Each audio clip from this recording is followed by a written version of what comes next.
Bonjour à tous et bienvenue dans cette vidéo de point de marché du lundi 9 juin 2025. Alors on attaque la semaine assez bien puisqu'à l'heure où je tourne cette vidéo, Bitcoin vient de breaker les 107 000 $. Alors évidemment peut-être qu'à l'heure où vous la verrez, on aura peut-être déjà recorrigé à la baisse, mais vous le savez, les fluctuations à très court terme ne nous intéressent pas forcément. Ici, sur ce point de marché, on recherche surtout à comprendre la dynamique sous-jacente de ce comportement du prix. Et d'ailleurs, si la semaine dernière nous avions vu comme quoi ce comportement du marché et du prix et des investisseurs était assez cohérent avec ce qu'il s'était passé ces dernières semaines. Rappelez-vous, on avait discuté du fait qu'il fallait que le marché digère et que pour l'instant, il n'y avait pas forcément d'indicateurs si négatifs que ça. On le remarque, on le repère, ce fameux graphique des scores qui nous montre si justement on est proche ou non d'être sur un sommet local de marché. Eh bien écoutez, si nous avions atteint la fameuse zone des 60%,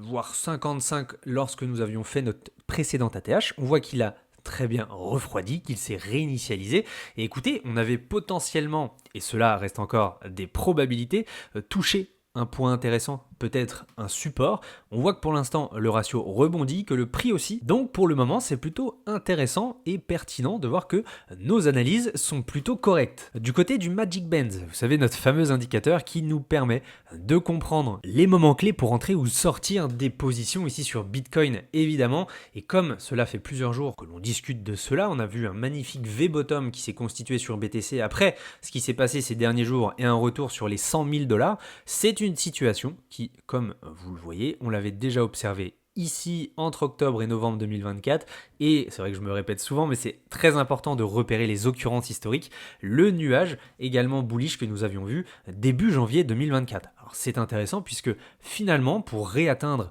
ce premier niveau, ce premier palier de surchauffe, il faudrait, vous voyez, atteindre cette fameuse ligne haute numéro 1, à peu près estimée aux 114 000 $, ce qui fait sens par rapport à tout ce que l'on a vu dans les vidéos précédentes et dans le momentum actuel. Et pourquoi on traverse une période assez intéressante, puisque quand on regarde les funding rates, donc les taux d'intérêt, on peut remarquer que, eh bien, après une certaine envolée, une petite euphorie, on peut dire, sur le marché, en tout cas des joueurs de levier, on peut voir que ça s'est bien calmé. Et surtout, c'est intéressant puisque malgré cette correction que nous avions eue la semaine dernière, BTC a quand même tenu les 100 000 $, ce fameux palier psychologique, et pour autant ça a suffi en fait à calmer les traders, à calmer l'engouement ou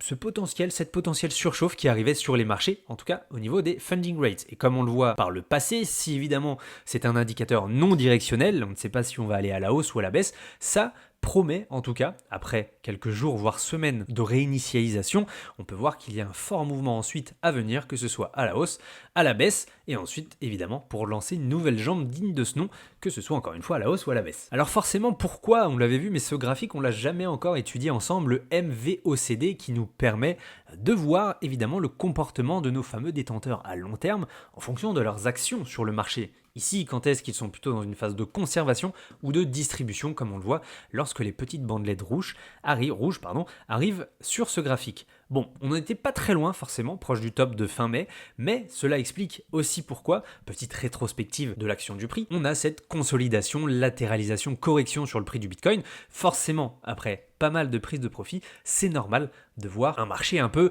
ennuyeux, mais pour autant l'autre côté de la médaille qu'il faut regarder, c'est bien sûr la force de la demande pour absorber toute cette distribution. On peut se baser ici sur deux graphiques, déjà celui de la trésorerie des entreprises, donc on va essayer de repérer justement quand est-ce que des compagnies, des entreprises de tout pays accumulent du BTC. On peut le voir ici en violette, c'est la courbe de quantité de BTC détenue, et j'ai envie de vous dire, même si elle augmente petit à petit, elle augmente quand même. Donc ce qui est plutôt intéressant, c'est de voir que du côté des entreprises, on a cette volonté d'acquérir du Bitcoin, et forcément, ça joue en notre faveur, puisque pour chaque vendeur, il faut bien un acheteur, et ici, on les voit, ils sont bien présents, avec bien sûr en tête notre fameux micro-stratégie de Michael Saylor. Mais du côté des investisseurs, en général, on peut le remarquer aussi grâce au Realized Price. Ici, ce n'est pas le prix de base par exemple du Bitcoin, mais c'est le prix réalisé qui nous permet de mesurer en fait le coût moyen d'achat de tous les Bitcoins sur la blockchain. Et ce que l'on voit ici en bleu, c'est celui qui nous intéresse, c'est vraiment le prix réalisé de tous les Bitcoins. En rouge, vous avez tous ceux accumulés récemment,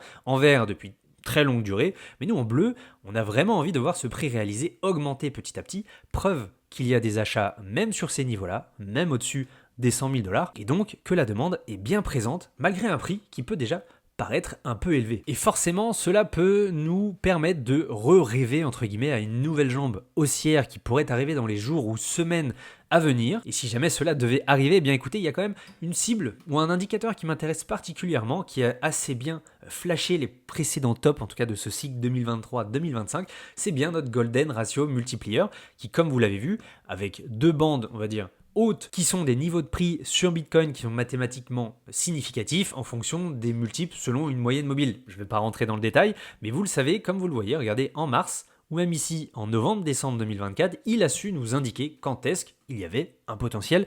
palier, une résistance sur laquelle prendre nos gains. Et si on devait regarder ces deux prochains paliers, ici la ligne bleue ou la ligne rouge, la ligne bleue, tout comme novembre-décembre 2024, si on devait avoir une impulsion haussière, mais pas non plus explosive, elle nous amènerait vers les 131 000 $, zone sur lesquelles il faudrait en tout cas faire attention à sécuriser quelques gains. Et si on devait avoir une explosion à la hausse d'autant plus forte, eh bien on pourrait surveiller la ligne rouge qui ici nous amènerait plutôt vers un sommet potentiel autour des 164 000 $. Cela nous donne un bon aperçu de ce qu'il pourrait se passer si on devait avoir une nouvelle jambe haussière. Écoutez, j'espère que cette nouvelle vidéo de point de marché vous aura plu et dans ce cas-là, je vous dis à la semaine prochaine pour une nouvelle vidéo avec Blockunity.